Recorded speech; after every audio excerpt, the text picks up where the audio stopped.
एक एक सेकंड सावधान, नेत्र खुले हर समय, मंत्राकार वृत्ति, कभी भी शरीर छूट सकता है। क्यों? क्योंकि पता है ऐसी स्थिति है। आपको एकदम भुलावे में डाल दिया गया है। आपके पास वो पार्षद नहीं है जो आपको सावधान करे। बड़ी कृपा है जिनको भगवान ने ऐसी बुद्धि दे दी, ऐसी विवेक दे दिया, यहां से चलना है, रहना नहीं, देश बिराना है। सबसे सबकी सेवा करो, सबको प्यार करो। वो प्यार, वो सेवा एकमात्र भगवान की प्रेम के लिए, भगवान की प्राप्ति के लिए। खूब धन कमाओ, धर्म पूर्वक दूसरों को सुख पहुंचाओ और उस सुख को भगवान के चरणों में समर्पित करो, तो सुख सिंधु भगवान तुम पर प्रसन्न हो जाएंगे। मृत्यु पर तुम विजय प्राप्त कर लोगे। ए भाई, बार बार धाम छोड़कर, नाम छोड़कर, प्रिया प्रीतम को छोड़कर संसार का चिंतन करते हो, पता है किसी भी श्वास में तुम्हारे ऊपर मृत्यु का प्रहार हो जाएगा। इसलिए कृष्णानंद रसाम्बुधे परतरम सारम विचित्रोज्ज्वला कारम पारगतैरपि श्रुति शिरो वृंदस्य नेक्षम मनाक् श्री वृंदा विपिनम सुदुर्लभतरम प्रत्यासमासाद्य भो क्षुद्रासा कुपी साचिका वसगतो वम भ्रम्य से किम वही। ए भाई, यदि वृंदावन तुम्हें आने को मिल गया, वृंदावन का एक भी घंटे आपने वास स्वीकार किया, यहां रहे एक घंटे भी, और नाम जप कर लिया या सत्संग सुन लिया या बिहारी जी के दर्शन कर लिए, तो उज्ज्वलाकार श्रेष्ठतम सार अर्थात महाप्रेम प्राप्ति के लिए तुमने कमर कस ली। थोड़ा समय भी वृंदावन में व्यतीत किया तो कृष्णानंद रसाम्बुधे परतरम सारम विचित्रोज्ज्वला, ये धाम कृष्णा श्री स्वामिनी जी का नाम है, प्रिया जी का नाम कृष्णा भी है। कृष्णानंद रसाम्बुधे, प्रियालाल के अद्भुत आनंद रस का समुद्र वृंदावन है। यदि आप थोड़ा भी रह गए तो आपका मंगल हो जाएगा। सत्संग जो सुनते हैं उनके जीवन का कैसे परिवर्तन हो रहा है, ये भगवत कृपा से दर्शन करने को मिलता है। पर दीपक तले अंधेला, ये जरूर कहावत सार्थक नजर आती है।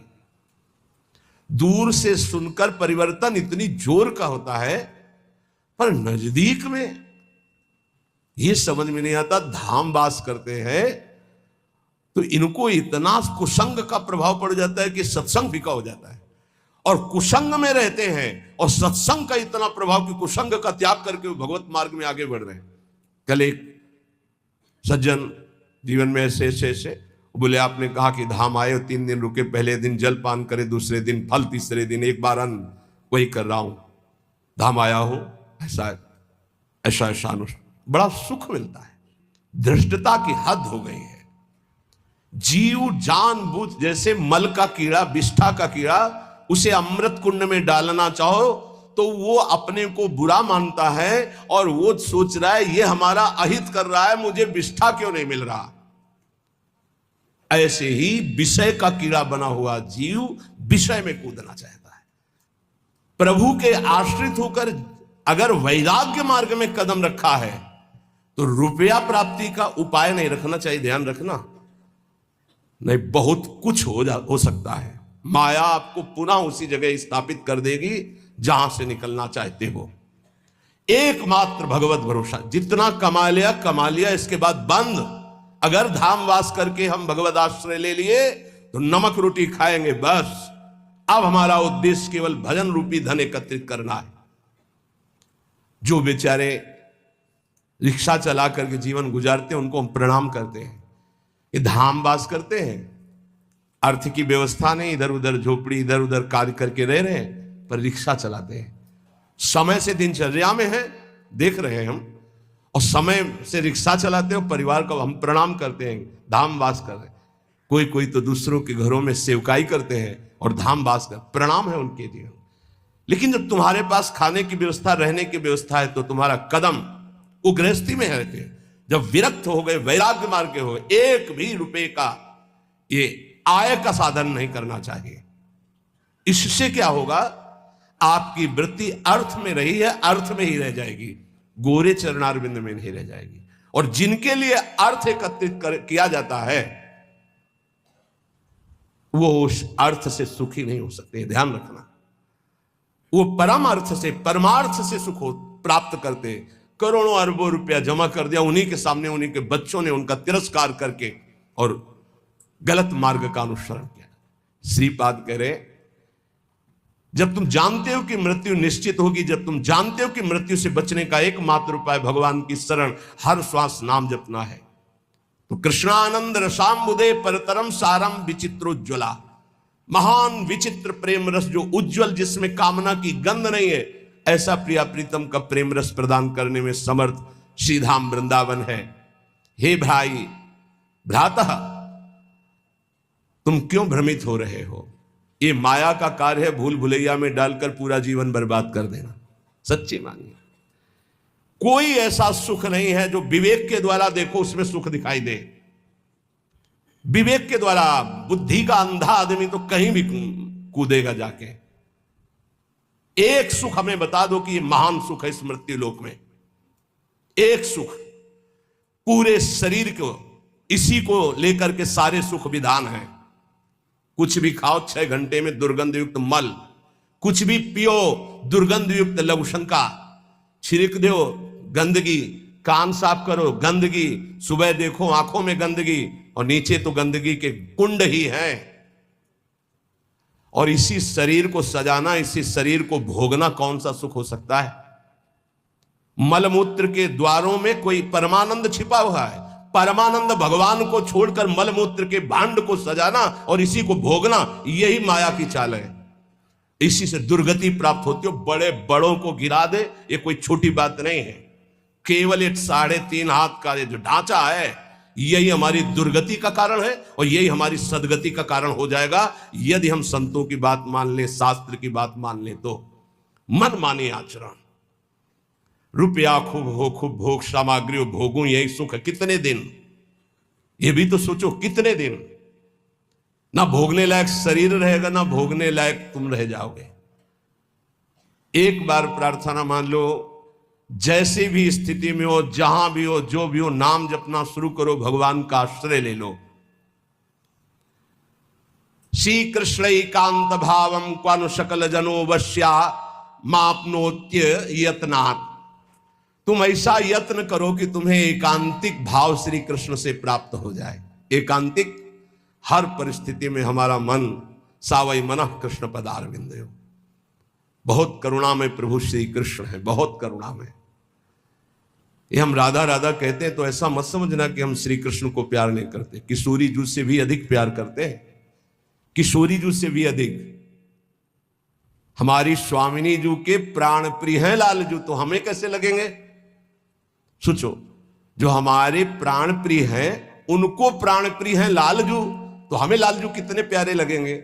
मेरी प्यारी जू क्या कहती? मुंह को तो भावती ठोर प्यारे के नैनन में। मेरी स्वामिनी क्या कहती? मेरे तन मन प्राण होते प्रीतम प्रीत। मेरे लिए प्रीतम क्या हुए? प्यारी जू से भी बढ़कर प्यारे, क्योंकि वो मेरी प्यारी के सुख समुद्र है। श्री कृष्ण एकांतिक वृत्ति, एकांतिक, श्री कृष्ण के सिवा अन्य कोई आश्रय न हो। ये बहुत खास बात हम बार बार इसलिए आ जाती है। इसी से परम पद मिलता है, इसी से कल्याण होता है, इसी से बचाव होता है, इसी से सदगति होती है, और ये पकड़ नहीं पा रहे। बार बार ये प्रश्न आता है कि जब आप आश्रय पे बोलते हो तो हमारा मन भजन से हटने लगता है। कैसी बात करते हो? आश्रित का मन भजन में ही डूबता है। भगवद आश्रय रहित भजन कोई कर सकता है? कैसे आप ज्ञान की बात करते हो? यही तो समझ में नहीं आ रहा अहंकार को। भगवद आश्रित से जो भजन होता है, रोम रोम से भजन होने लगता है।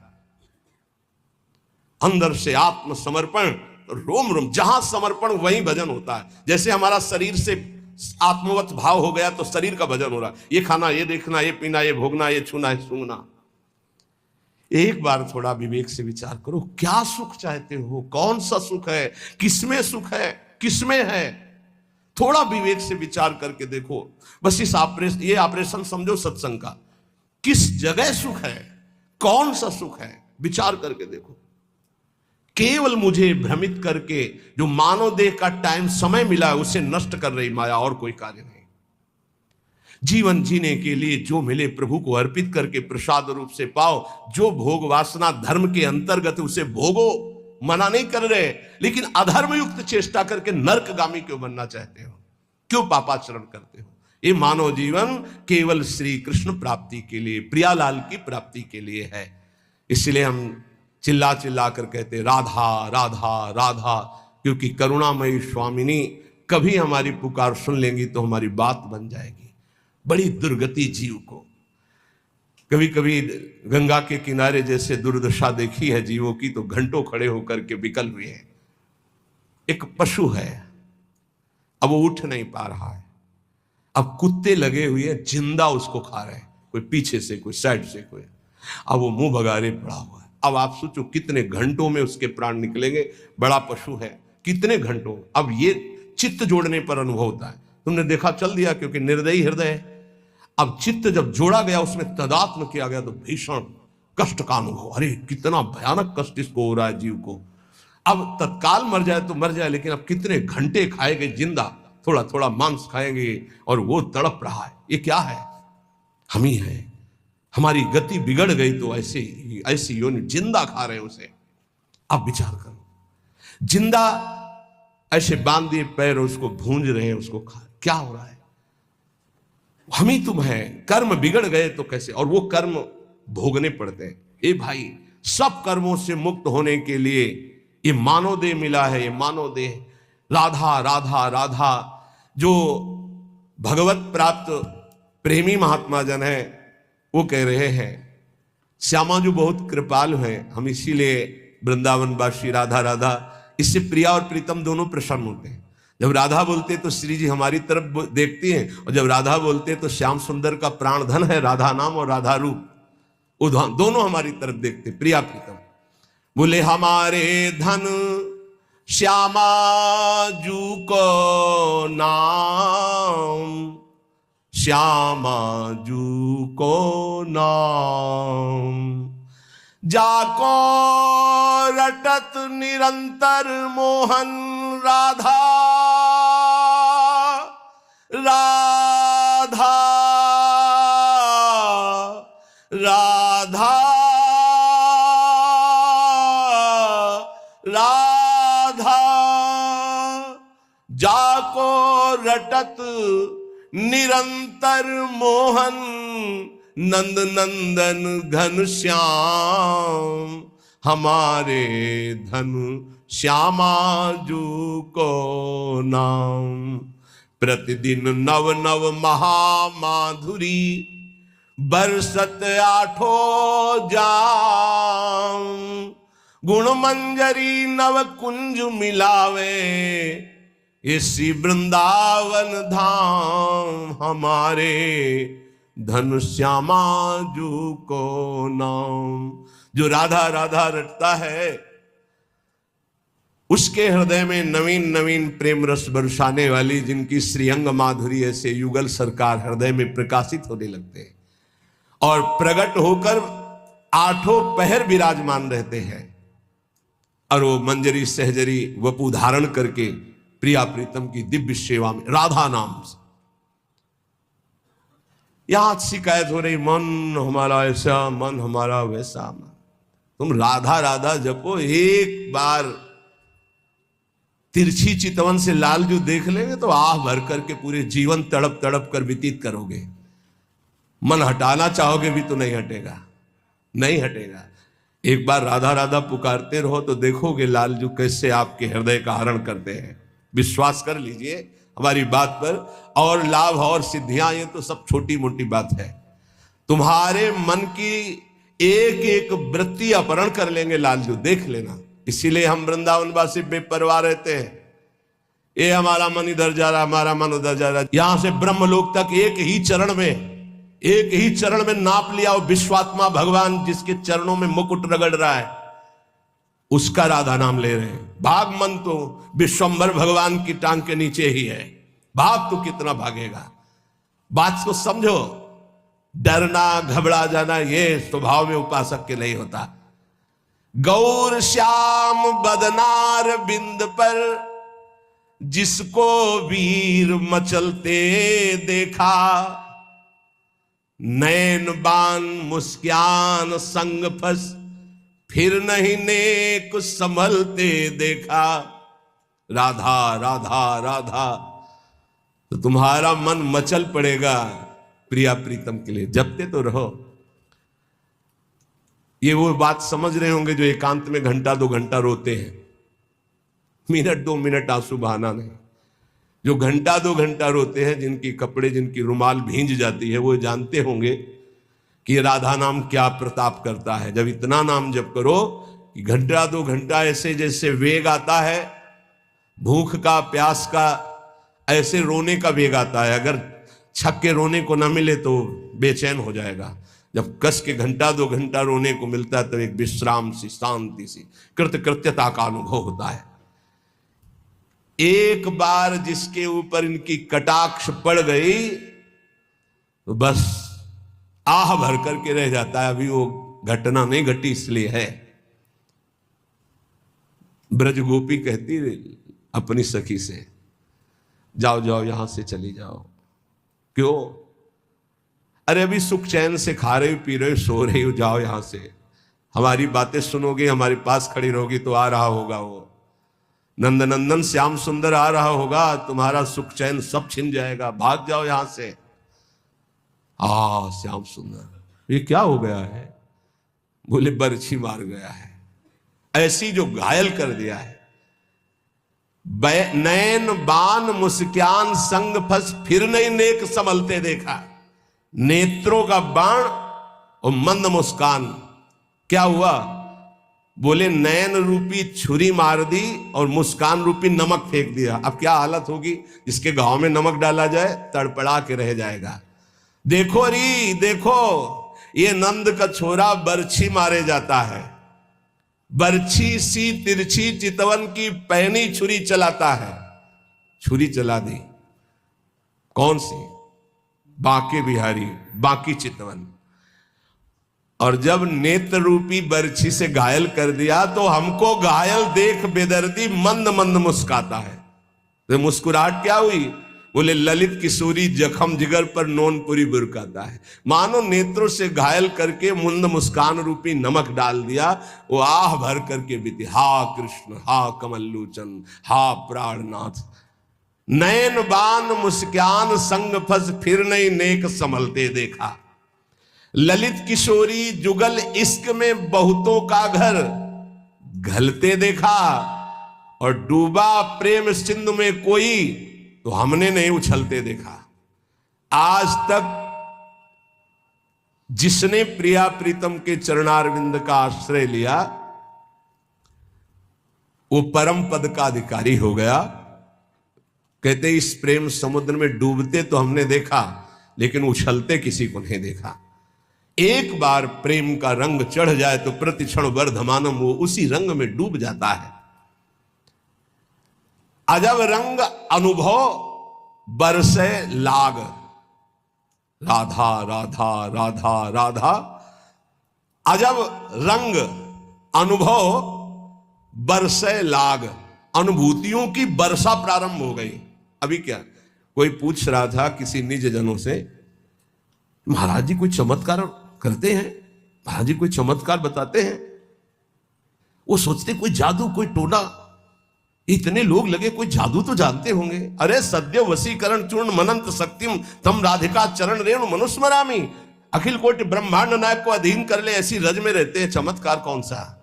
महारानी के गोरे चरणार बिंद की ठसक और राधा राधा नाम तुम देखो, तुम्हारे हृदय में कैसा चमत्कार उदय होता है। कौन सा आजकल लोग ऐसा चाहते हैं। देखो ये 500 की गड्डी, अरे भाई महाराज बस ये नारियल, अरे चले जाओ 100 रुपया के कितने नारियल ले, 1-2 नारियल, 4 नारियल। भजन से नारियल पैदा कर दिया, इत्र 50 रुपया का इत्र मिल जाएगा। उसके लिए चमत्कार भजन, और बोले इत्र निकाल दिए और नारियल निकाल, सबके देखते देखते कुछ नहीं, बोले केला निकाल दिया, ठलिया खरीद ले यार 1000-2000 में, क्या पैसा, क्या चमत्कार। भजन का फल है। ललित किशोरी जुगल जिस्क में बहुतों का घर गलते देखा, डूबा प्रेम सिंधु में कोई हमने नहीं उछलते देखा। अपने एक लड़का को स्मार्ट मोबाइल देते हो, फीस देते हो, पढ़ाते हो, लिखाते हो, पाई भर तुम्हारी नहीं मानता। एक लड़का एक बिटिया संभाले नहीं संभलता, चमत्कार देखने चले आओ, बाबा का चमत्कार दिखाओ।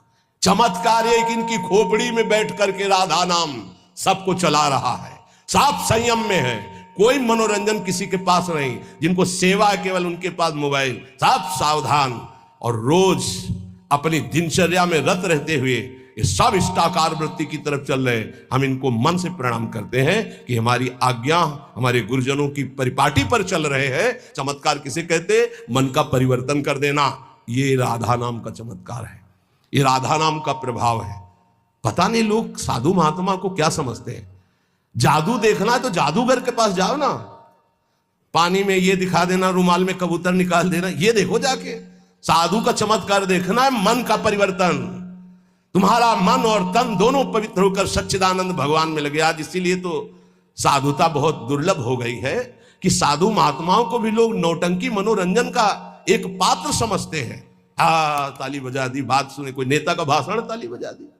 मन का परिवर्तन, तन का संयम और सच्चिदानंद में वृत्ति को जोड़ना। अजब रंग अनुभव बरसन लागे, अनुभव, हृदय का अनुभव, हृदय का परिवर्तन। क्या बोले? काम क्रोध मद आस वासना अर्क जवास ही झरने लागे, अजब रंग अनुभव बरसे लागे। जब वर्षा होती है तो ये अर्क और जवास ये अपने आप सूख जाते हैं, नष्ट हो जाते हैं वर्षा में, और सब जगते हैं, ये नष्ट हो जाते हैं।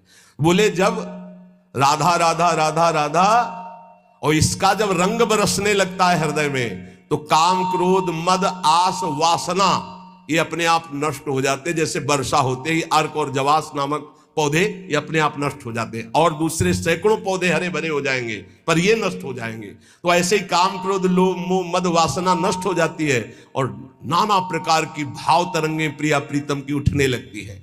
लोभ मोह परद्रोह दोष दुख कलि कुचाल सब तरसे लागे, इंद्री दमन अमन सब भात ही अरुचि होत अब छर से लागे, अजब रंग अनुभव बरसे लागे। कब जानो हमारी साधना रंग ला रही? जब काम के वेग को, क्रोध के, मोह के, मद के, इन सब के वेगों को सह गए, कोई प्रभाव नहीं, अंदर से शांत।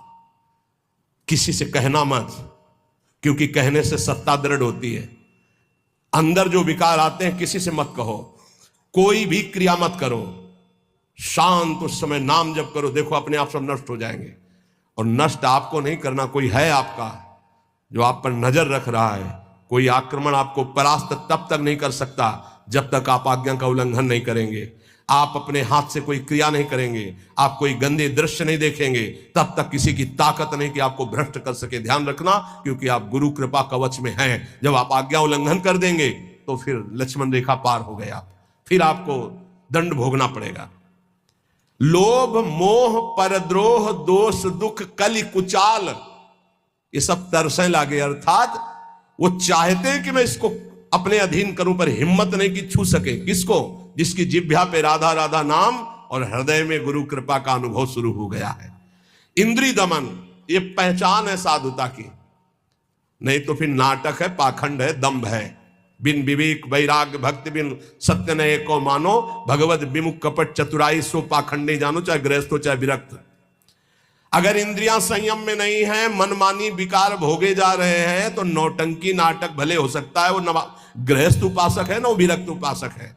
इंद्रिय दमन तो अमन सब भाते हैं, सब भात से मन अमना हो गया है तो परम शांति परम चैन है। क्षमाशील संतोष सुराई शांति सहज सुख सरसें लागे। उपासक के अंदर क्षमा बढ़ने लगा, चाहे जितना कोई अनिष्ट करे, कभी द्वेष हो ही नहीं सकता, कभी उसको साप दे ही नहीं सकता, कभी उसका मंगल नहीं कर सकता, जिसके ऊपर राधा नाम की कृपा हो गई है। क्षमा जाओ, तुम्हारा मंगल हो, भगवान तुम्हारा कल्याण करे। संतोष, किसी भी परिस्थिति में शोक नहीं होगा, जैसे प्रभु रख रहे हैं, बड़ी कृपा है। शांति, कोई भी द्वंद्व से अशांत नहीं कह सकता। सहज सुख सरसै लागे, सहज सुख आत्म सुख है, आत्म सुख का रसास्वादन होने लगा। दास बना, ये कैसे हुआ? नाम जपी, पहले दास शब्द है। आश्रय, बहुत जोर की बात हमारे हृदय में बार बार उठती कि ये लोग समझ जाएं कि भगवत प्राप्ति आश्रय से होती, आश्रय से, दृढ़ आश्रय। दास बना पहले, जप नाम दूसरा। बिगड़ी जन्म अनेक की अभय सुधरे, आज हो ही राम को पहले, फिर नाम जप दूसरा, फिर तज कुसुमाज तीसरा। और यहां से शुरू किया जाता है सब उपदेश। पहले विकार त्यागो, फिर नाम जप करो, फिर भगवान की शरण में हो। ऐसा नहीं होता, पहले भगवान की शरण में हो, नाम जप करो, तुम्हें बल मिलेगा, विकार छूट जाएंगे। उपजा मुक्ति, मुक्त पद, बहुत सुंदर महात्माओं के वचन है। पहले भगवत दासत्व आश्रय, खूब नाम जप, तो बोले मोक्ष पद भी हृदय में ही प्रकाशित हो गई। ये मोक्ष पदवी क्या है? इसकी पहचान क्या है कि आप मुक्त हो गए हो? शत्रु मित्र समजान, मान मान अपमान सम, दुख सुख लाभ नहान, या जो कृपा हरिवन। ये मुक्त पुरुष का लक्षण है। चाहे शत्रु हो उसके साथ व्यवहार कर रहा हो, या मित्र हो, दोनों में समान भाव, मान और अपमान में समान भाव, सुख दुख में समान भाव, लाभ हानि में समान भाव, जय पराजय में समान भाव। ये जिसके हृदय में आ गया वो मुक्त हो चुका है। गीता जी में भगवान ने कहा, निर्माण अमोहाजित संग दोषाध्यात्म नित्या विनिवृत्त कामा द्वंद्व विमुक्ता सुख दुख संगई गच्छन्त अमूढ़ा। ऐसा अमूढ़ अव्यय पद का अधिकारी महापुरुष मुक्त पद में विराजमान कौन है? बोले जो मान रहित हो चुका है। मान बिल्कुल उसके हृदय में प्रियता पैदा नहीं कर पा रहा, और अपमान बिल्कुल दुख नहीं पैदा कर पा रहा।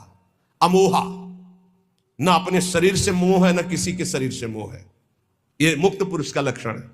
जित संग दोषा, चाहे जितने भोगों के बीच में उसका मन भोगने के लिए चलेगा ही नहीं, वो जीवन मुक्त पुरुष है। जित संग दोषा, अध्यात्म नित्या, निरंतर आत्मस्वरूप में स्थित, विनिवृत्त कामा, समस्त कामनाएं निवृत्त हो चुकी है। द्वंद्व विमुक्ता, हर द्वंद्व से वो मुक्त हो चुका है। मान अपमान सुख दुख लाभ हानि चिंता शोक भय मृत्यु, सबसे सुख दुख संगय, सुख और दुख में समान भाव। ऐसा महापुरुष परम ज्ञानी महात्मा वो जीवन मुक्त है। वो यहां कह रहे, दास बना पहुंचे मुकाम जे, आंखें कहत हवाला। साधु की पहचान चिकने गाल से नहीं, साधु की पहचान उसके नेत्र से होती है, सिर्फ नेत्र से। ऐसे तो मांस मछली खाने वाले के भी गाल चमकते देखे हैं कि वो बहुत ही चिकन, तो चिकनाहट को थोड़ी साध होता है, वो तो घी दूध से चिकनाहट आ जाती है। अच्छा खाओ पियो तो मांस चढ़ेगा, चिकना हो जाएगा शरीर। बोले बहुत चमक रहा है चेहरा, तो हम आपको दिखाएं कि विषयी पुरुष हो, चेहरा चमक रहा है, वो भजनानंदी है क्या? नहीं, वो खान पान का है चेहरा। दास बना पहुंचे मुकाम, तो आंखें कहत हवाला। अच्युत मुनि के आश्रम में जे उड़िया बाबा पहुंचे, गंगा के किनारे है, तो देखा, जे दृष्टि दे, अरे अपने शिष्यों से कहा दौड़ो, ब्रह्मबोध संपन्न महापुरुष पधार रहे हैं। दृष्टि में पता चल, बोले दास बना पहुंचे मुकाम जे, तो आंखें कहत हवाला। आंखें परिचय बता देती है कि ये किस कोटि का महात्मा है। जीवन मुक्त है, या प्रपंची है, या विषयी है, या साधक है, या साधना की किस स्थिति में है। पहुंचा हुआ महापुरुष के नेत्र बताते हैं। दास बना पहुंचे मुकाम जे, आंखें कहत हवाला। जे दृष्टि में दृष्टि ऐसे मिली तो पता चल जाता है कि किस कोटि की स्थिति है। अब बता रहे हैं कि दो प्रकार की आंखें होती सिद्धों की।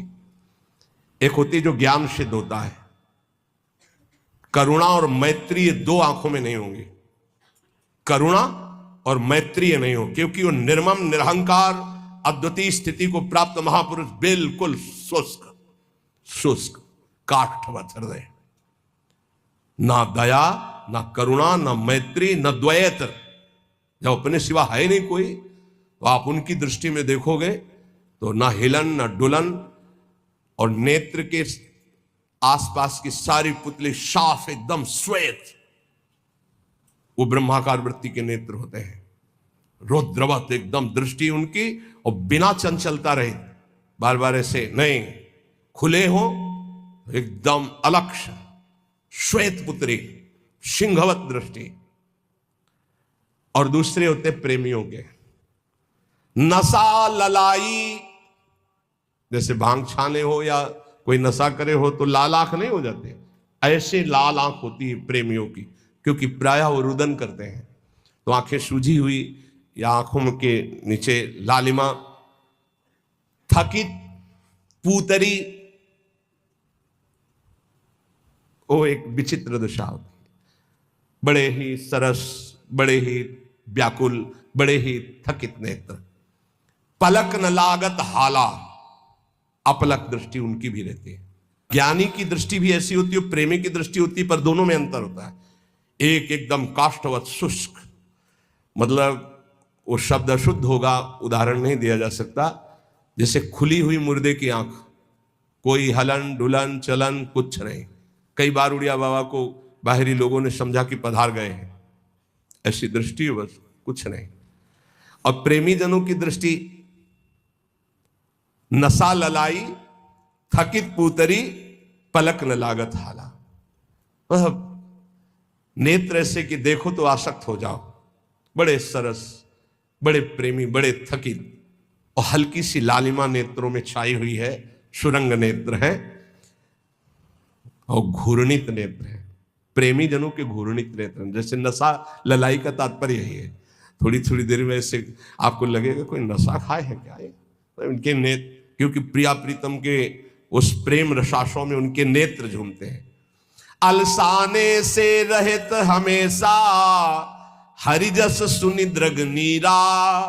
थोड़ी सी प्रभु की बात सुने कि आंखों से आंसू की धारा बहने लगी, और अलसाने से रहते हैं, न सोना न जागना। अखियां रूप के रंग रंगी, निरखी स्वरूप कुंवरी राधे को, याही माही पगी। ये अखियां रूप के रंग रंगी, ना सोई ना जगी। प्रियाजू के रूप रस में हर समय अलसाई हुई, एक जैसे कोई नशा किए हो, ऐसे उस नशे में। ढरक चलत कबही भरियावत पुलकावली शरीरा।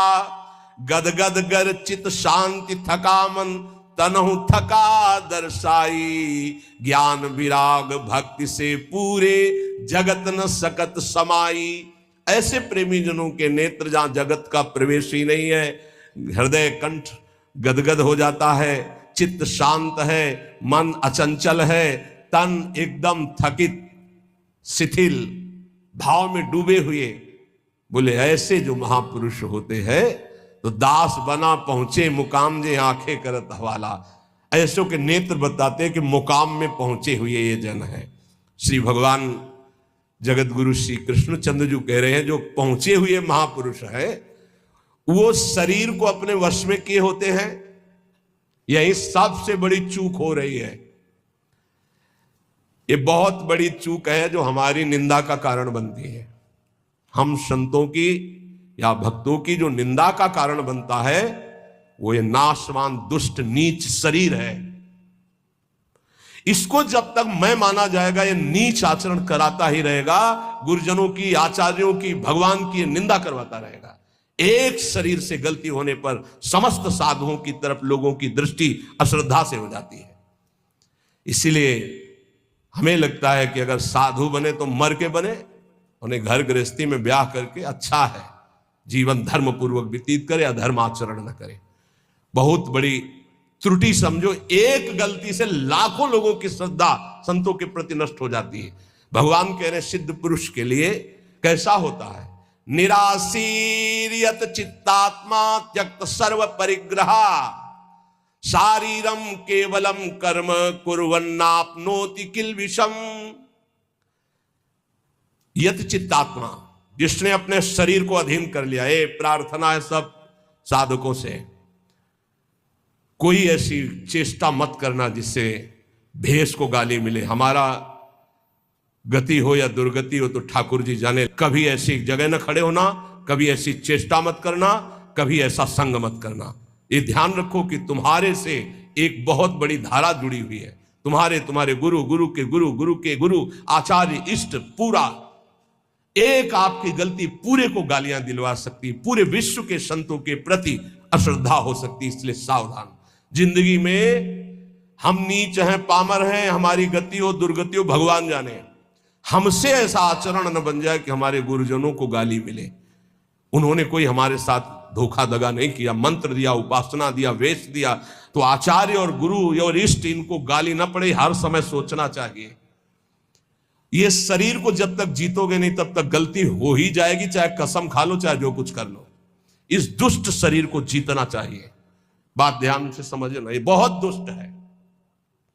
जीवन हो जा रहा खवाए खवाए खवाए खवाए, अब खाया नहीं आज तक। जीवन हो गया दिखा दिखा करके दुनिया को, आंखें नहीं भरी, कान नहीं भरे। ये वही दुष्टता, अपनी चाल, ये देखना, ये सुनना, ये भोगना। यह चित्तात्मा सांसारिक आशाएं और इच्छाएं जब तक हैं शरीर को वश में नहीं कर सकते। साधुओं के वैराग्य मार्ग में या भगवत भक्त होकर के चेहरा बनाने की जरूरत नहीं है, स्वरूप बनाने की जरूरत। स्वरूप को प्रकाशित करो, पूरा विश्व नमन करेगा। चेहरा तो नौटंकी नाटक वाले बनाते हैं, जब थोड़ी देर के लिए साधु बनते हैं, वो बनाते हैं जिससे पूरा साधुता का हम रोल कर सके। हम रोल नहीं करते, हम उस मार्ग में चलने वाले पथिक हैं। साधुता का रोल 2 घंटा कोई कर सकता है, लेकिन जीवन भर साधु बन के रहना वो बहुत कठिन बात है। इसलिए ये नहीं, हम भगवत मार्ग के पथिक। हमारा कोई भी बाहरी शारीरिक नाटक ऐसा नहीं होना चाहिए जो धर्म विरुद्ध हो। बिल्कुल समझ के चलना चाहिए। आज आचार्यों गुरुजनों के चरणों में बैठ करके साधुता का भाव नहीं। लाल कपड़ा हो या पीले कपड़ा हम पहने, इसके बाद यहां से बढ़िया माकुआ तेल लगा के ऐसे, ये कौन से शास्त्र में लिखा है? तुम्हारी कौन सी परिपाटी, कौन सा भेष ऐसा है? बिल्कुल नहीं। आज कोई टोकने वाला नहीं, इसीलिए बहुत से बिना गुरु प्रदत्त वेश धारण किए और वो मनमानी आचरण करते हो, कहा जाता साधु। पहले पैजामा कुर्ता कहा जाता साधु। साधु पैंट शर्ट पहने कहा जाता साधु। बड़ा बड़ा टाइटल लिखा जाता है। अब उनके जब आचरण होते तो बोले अमुक संत भ्रष्ट हो गया। संत परिपाटी देखो, संतों की मर्यादा देखो, संतों के चरणों में बैठकर जो साधुता सीखी जाती है वो कब हुआ? से यत चित्तात्मा भगवान कह रहे हैं। यत चित्तात्मा बहुत अच्छे से समझ लो। संसार में जब तक शरीर के भोगने की कोई भी आशा रहेगी तो साधुता नहीं टिक पाएगी। बहुत इसे धैर्यपूर्वक, सांसारिक इच्छा, सांसारिक भोगों की चाह, इससे तुम्हारा शरीर अपवित्र हो जाएगा। तुम्हारे द्वारा ऐसे आचरण होंगे जिससे तुम्हारी साधुता नष्ट हो जाएगी। शरीर और इंद्रिय और मन के वशीभूत होकर के जो आचरण किया जाता है वो निश्चित अपवित्र है और वो अधर्म होगा और वो गालियां दिलवाने वाला ही होगा। श्रद्धा उपजाना बहुत कठिन होता है भाई, बहुत कठिन होता है। नास्तिक के हृदय में श्रद्धा प्रकट करना, विषयी पुरुष के हृदय में श्रद्धा प्रकट करना, नष्ट करना एक क्षण की बात होती है। जन्म जन्मांतरों की सुकृत एकत्रित होने पर श्रद्धा होती है और एक चेष्टा पूरी लाखों की श्रद्धा नष्ट कर देगी। लाखों का मंगल करने का पाप लगेगा उसको और वो दुर्गति को प्राप्त होगा। इसलिए साधु वेश में बहुत होश में, ये कोई खिलवाड़ नहीं है। ऐसे लोग करते तो खिलवाड़ नहीं, सारी जिम्मेवारी है आपकी। ऐसे कर दिया तो जिम्मेवारी, उनकी श्रद्धा की रक्षा करना तुम्हारा कर्तव्य बन गया। उनके कल्याण की तरफ तुम्हारी दृष्टि जानी चाहिए। ऐसा कोई ये नहीं कि तुम स्वामी बन गए तो जो मनावे सो आचरण करो, ऐसा नहीं है। शरीर इंद्रियां अंतःकरण सिद्ध पुरुष के वश में होता है। साधक को चाहिए कि इनके वश में होकर कोई कार्य ना करे। तुम अकेले नहीं हो, तुम्हारे साथ बहुतों की निंदा होगी या बहुतों की प्रशंसा होगी। ये बात ध्यान रखना है। केवल अपना जीवन होता तो कोई बात नहीं है, गलती हो गई, त्रुटि हो गई या पिट गए या जो भी हो गया सब हो गया। आज तुम नहीं हो, तुम्हारे साथ बहुत जुड़े हुए हैं, तुम्हारे गुरु, तुम्हारे आचार्य, तुम्हारे इष्ट और लाखों श्रद्धा। अगर एक भी त्रुटि तो लाखों की श्रद्धा और पूज्य जनों का अपमान घोर नरक पहुंचा देगा, दुर्गति करवा देगा। त्यक्त सर्व परिग्रहा, जो सिद्ध पुरुष होता है उस शरीर को ही अपना नहीं मानता, तो और परिग्रह की बात क्या है। सब सन्यासी हो जो भगवत मार्ग के पथिक हैं, ये तो सर्वाणि कर्माणि मयि सन्न्यस्य मत्पराहा, सारे कर्म भगवान को अर्पित करके जो भगवान के परायण है, चाहे गृहस्थ हो चाहे विरक्त हो, वो सन्यासी है। जो मन का निसंकल्प और वाणी का मौन दंड और शरीर का निष्कर्म संयम पूर्वक अगर ये दंड नहीं तो किस बात का सन्यासी। भगवान ने एकादश स्कंद में कहा है, वाणी का मौन, मन का निसंकल्प और शरीर का निष्क्रिय, ये सन्यास धर्म का स्वरूप है। तो निष्क्रिय दो प्रकार से होता है, एक जो कर्म का त्यागी होता है, एक होता है कर्म समर्पण करने वाला। भक्त कर्म समर्पण करने वाला सन्यासी होता है। ये तो सर्वाणि कर्माणि मयि सन्न्यस्य मत्पराहा। सब प्रकार के भोग संग्रह सामग्री का अपनापन भाव ना रखना, चाहे गृहस्थी में हो चाहे विरक्ति में हो। गृहस्थी में तो नाथ सकल संपदा तुम्हारी, मैं सेवक समेत सुतनारी। विरक्ति में तो जो हमारे पास मिला है वो साधु सेवा, भगवत सेवा के लिए मिला हुआ भगवत प्रदत्त वस्तु है, अपना अधिकार नहीं, अपने नौकर है, सेवक है, सिर्फ सेवा। अगर अपने सुख के लिए किसी सामग्री का संग्रह कर लिया जाए, अपने भोग की बात वस्तु मान ली जाए, तो वो उसी की दुर्गति कर देगी, ध्यान रखना। और प्रायः गलती हो जाती है, ऐसे नहीं कोई नजर आएगा। जब कष्ट सह रहा होगा साधक तब कोई नजर नहीं आएगा, और जब उसके पास वो वैभव एकत्रित हो जाएगा तो आ जाएंगे। कौन हो आप? तुम्हारे मामा पहचाने नहीं, अभी तक मामा कहां थे तुम भाई, अभी तक कहां? बचना, हम जो प्रार्थना करें उसको अंदर से समझना। जहां मकान बना, जहां वैभव एकत्रित हुआ, तो पूर्व जीवन के रिश्ते नाते संबंधी आके और वहां का अधिकार जताते हैं, और वहां के फिर संबंधी अपना संबंध स्थापित करके उसके अधिकारी बनते हैं, और फिर जिनके लिए आया था फिर उनकी दुर्गति होती है, भी ध्यान रखना। यही की घटना है। वो भक्तमाली जी अंतर ध्यान हो गए, उनकी बात है। वो बता रहे थे कि साधु के भाई आए, तो साधु को कहीं ना कहीं से अर्थ मिलता ही रहता है, साधु सेवा भगवत सेवा। तो उन्होंने कहा अमुक कार्य है, 1 लाख रुपया दे दो। एक घटना है, कोई कथा नहीं, तो 1 लाख दे दिए। अब जब वो आते तो कहते हैं भाई दे यार 1 लाख रुपया, साधु सेवा वाला ले गए थे। अरे भाई दे देंगे, बड़ी समस्या गृहस्थी में रहती है, आप तो बाबा जी हो, आपको क्या पता गृहस्थी में। अब भाई है तो कह नहीं सकते हो, इतने में उनका शरीर पूरा हो गया। संत भगवान का जानते हो क्या बने थे? श्वान, कुत्ता, आश्रम के बाहर बैठे पिल्ले के रूप में। तो किसी महापुरुष को स्वप्न दिया कि मेरा उद्धार करवा दो, मेरे से गलती हो गई, 1 लाख रुपया अपने भाई को देने के कारण मेरी गति बिगड़ गई, और मैं वृंदावन में ही अमुक आश्रम का हूँ, अमुक अमुक हूँ, सामने बैठा हुआ हूँ, आप आके मुझे देख लीजिए, मैं आपको पहचानता हूँ। तो वहाँ गए तो वो अष्टपुष्ट एक पिल्ला बैठा था, पुचकारा और गोद में उठाया, बोले महाराज आप चिंता मत करो, बाप का कल्याण होगा। उसके भाई के पास गए और कहा होश में जैसे बने तैसे चुपचाप 1 लाख रुपया मैं ब्याज सहित दो, नहीं हम तुम्हारे पास शासन अपना जब लागू करेंगे तो आप परेशान हो जाओगे। तुम्हारे भाई की दुर्गति हो गई जो महात्मा थे। वहां से पैसा लाए, फिर आश्रम में भंडारा किया, और फिर कुत्ता का कुछ दिनों में शरीर शांत हो गया, वो अपनी गति को प्राप्त हो। समझो, वैभव जहां बढ़े तो संसार के सेवा के लिए वैभव मिलता है, साधु सेवा, गौ सेवा, भगवत सेवा। और घर वाले परिवार वाले के बिटिया का ब्याह है, हमारे सारे पैदा किया था क्या? मेहनत करो, मांगो, खाओ, जियो। हमारा तुम धर्म भ्रष्ट करने आए हो। वैराग्यवान कभी भूल करके एक सिक्का अपने परिवार वालों को ना दे, नहीं तो नरकगामी होगा, ध्यान रखना। ये हराम का पैसा नहीं है, गृहस्थ जन देते हैं भगवत प्राप्ति में लगे हुए संतों की सेवा के लिए, या श्री जी के लिए, या गौ सेवा या धर्म सेवा के लिए। परिवार सेवा के लिए कोई कह के दे तो बात अलग है, कौन देता है परिवार सेवा की? इसलिए किसी भी सामग्री को अपनी ना मानना, त्यक्त सर्व परिग्रह, ये भगवान का आदेश है। सिद्ध पुरुष में ऐसा नहीं होता, वो अपना न शरीर ही मानता है न कोई वस्तु मानता है। लेकिन साधक ये बात ध्यान रखे, उसके पास जो भी भगवत प्रेरित सामग्री आई है वो अपने लिए नहीं, सेवा के लिए आई है। ठाकुर सेवा, संत सेवा, भगवत सेवा, समाज सेवा। जो भोग बुद्धि से अपने लिए संग्रह करता है उसकी बुद्धि भ्रष्ट हो जाती है और वो पतित हो जाता है। बस ये बात है, अपने लिए नहीं। बहुत जोर का भगवान ने त्यक्त सर्व परिग्रह का भाव बताया है कि सिद्ध का यही लक्षण होता है। और ऐसे महापुरुषों के दर्शन किए प्रयागराज में, टाट की लंगोटी और एक बोरे का टाट ऐसे उड़े हुए, और ट्रक का ट्रक घी और चीनी और मैदा उतरता, ऐसे भंडारे चलते, पूछो मत। जो उनके भगत थे सबके चरण धोना, सबको नम्रता पूर्वक भगवान की तरह बैठाना और खूब प्यार से पवाना।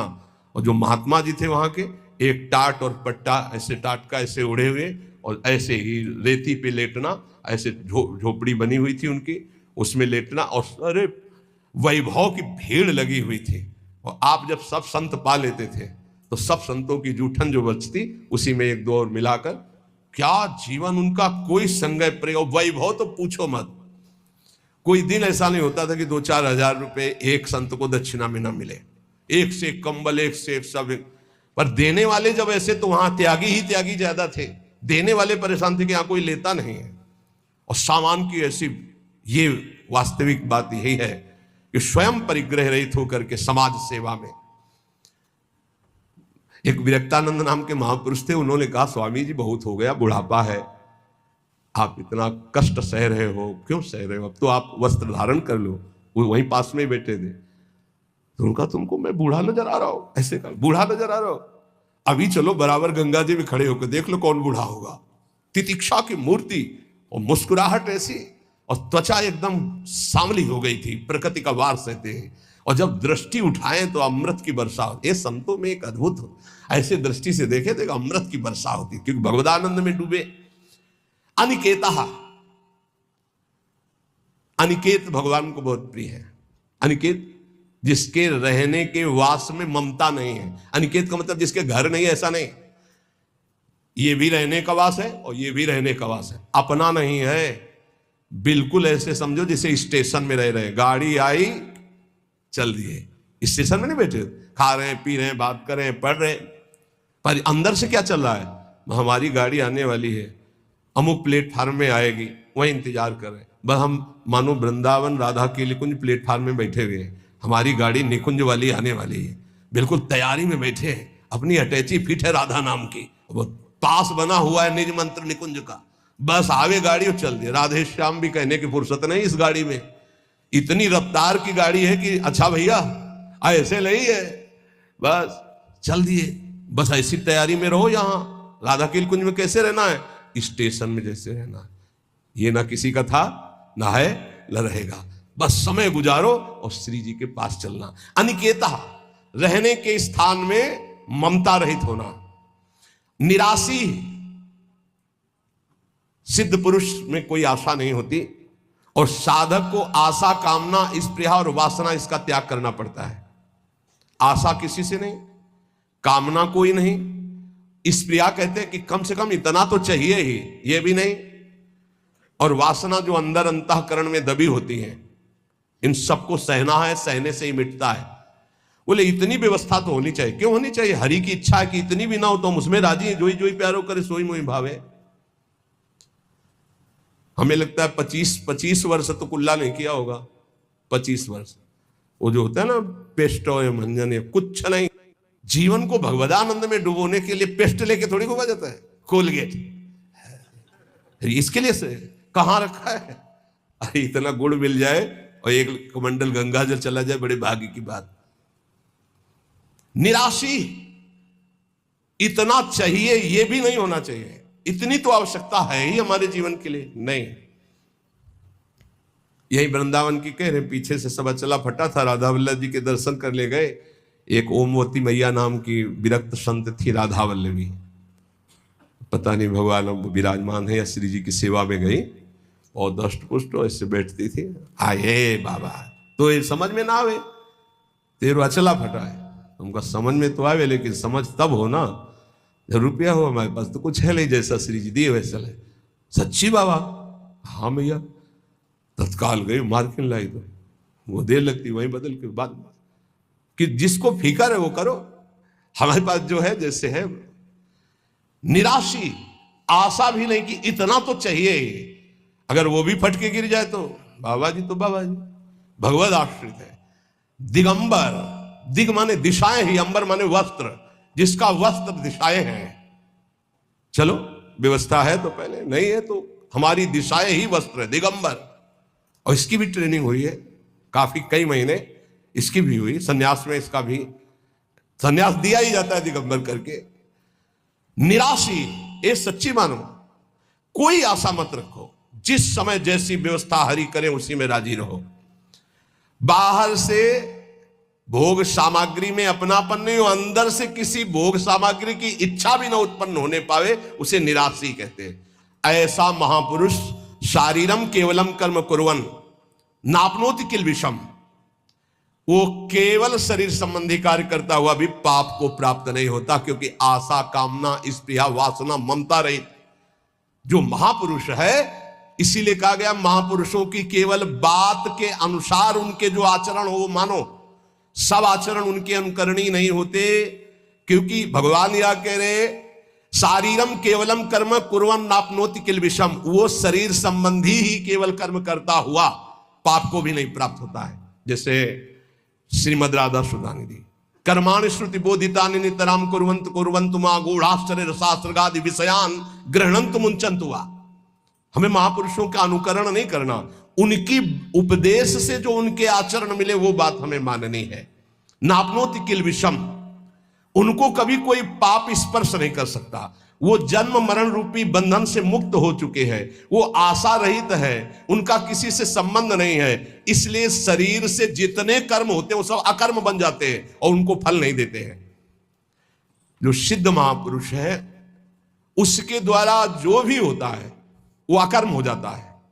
जैसे श्री भगवान सब कुछ करते हुए भी कभी बंधन को प्राप्त नहीं होते, भारी से भारी युद्ध कर रहे हैं, भारी से भारी व्यवहार में देखे गए, भारी से भारी प्रियता में देखे, कभी कुछ। जो निवृत्ति परायण सिद्ध महापुरुष है उसमें कभी कोई भोग लालसा नहीं होती, भोग लालसा रहित होकर जो भोग भोग रहे हैं दिखाई दे रहा है। जैसे दुर्वासा जी की कोई आशा नहीं, गोपियों ने सब उनको पकौड़ा, खीर, दुनिया की चीजें पवा दी। बोले अब वापस कैसे जाएंगी? बोले आए कैसे यमुना जी? बोले भगवान ने कहा था मैं अखंड बाल ब्रह्मचारी हूं, अगर तो यमुना जी मार्ग दे दे, ऐसा कहना, तो मार्ग दे दिया। तो बोले कह देना दुर्वासा ने दूब रस के सिवा जबान में कुछ न रखा हो तो यमुना जी मार्ग दे दे। गोपियों ने कहा मनो खीर पुआ तो हम सबका पा गए, कह रहे हैं कि दूब के सिवा न रखा हो, इसका मतलब समझते हो? इच्छा रहित महापुरुष, अनिच्छित, उनकी कोई इच्छा नहीं। तो ऐसे इच्छा रहित महापुरुष के द्वारा संयोग वशात जो भी कार्य हो जाते हैं वो अकर्म बन जाते हैं, उनको कोई भी दंड या कोई भी पाप कर्म स्पर्श नहीं कर सकता। इसलिए बड़े बड़े महापुरुषों की लीलाएं देखी जाती है, विचित्र कोटि की लीलाएं देखी जाती है, बिल्कुल उनका अनुकरण न करें। जैसे आदिगुरु भगवान शंकराचार्य मछली खा गए, फिर कांच पी गए, सबकी सामर्थ्य थोड़ी है। बहुत एक सिद्ध महापुरुष थे कूटस्थ स्वामी, उनका नियम था खप्पर ऐसे कर दो, जो डाल दोगे वो पालेंगे, जो डाल दोगे। तो कुछ उपद्रवी गांव के लोग थे, जब ये पता चला कि ऐसे नियम वाले हैं तो सीधे कोबरा को पकड़वाया, जो बीन बजाने वाले लोग होते हैं उनसे पकड़वाया और काट करके सीधे जहर सहित रांधा उसको और उनके खप्पर में डाल दिया। और ब्रह्मार्पणम ब्रह्मवीर ब्रह्महंगनो ब्रह्मणाहुतम ब्रह्मयुति गंतव्यम ब्रह्म के समाधिना, तत्काल उसको अर्पित करके पूरा पा गए ब्रह्मबोध संपन्न महापुरुष से। तो वहां के लोगों ने पूछा ये तो अभक्ष्य पदार्थ था। बोले तुम्हारी दृष्टि में, हमारी दृष्टि में भिक्षा थी। फिर एक ने उपद्रव किया, आकर के मदिरा डाल दी उसमें खप्पर में, तो मुस्कुराए, उन्होंने कहा यहां तो कोई फर्क नहीं पड़ने वाला, पर तुम्हारी नरक की जो है गति पक्की हो रही, तुम भिक्षा में एक साधु को क्या दे रहे हैं? तो तत्काल वो खप्पर से लेकर के ढिड़का दिया। सिद्ध महापुरुषों की। अब फिर उन्हीं की बात, एक दिन वो पेड़ के नीचे बैठे थे, किसी गांव में चोरी करने जा रहे थे चोर, उनसे पूछा कौन हो तुम? वो कुछ नहीं बोले। कौन हो तुम? कुछ नहीं। खूब लात और डंडों से मारा। सुबह जब लोग आए तो पड़े, तो घाव उनके देखे, डंडे दे। स्वामी जी किसने मारा? ये पता नहीं किसने मारा। बोले आपको दुख नहीं है? बोले क्यों दुख है? खप्पर में जो आया सो खा लिया, सो शरीर में जो आया उसे भोग लिया। सिद्ध पुरुषों की नकल थोड़ी कर सकते हैं, वो तो स्थिति प्रज्ञ महापुरुष है। शिव जी हलाल जहर पी गए, सब पी जाएंगे क्या? तो यहां कह रहे हैं कि उपासक को चाहिए कि महापुरुषों के जो वचन से आचरण मिले उनके अनुसार चले। निवृत्ति परायण साधक सदैव महापुरुषों के वचनों का अनुगमन करे, उनके विरुद्ध आचरण, निरर्थक आचरण, प्रमादयुक्त आचरण कभी न करे, तो वो भी सिद्धावस्था को प्राप्त हो जाएगा।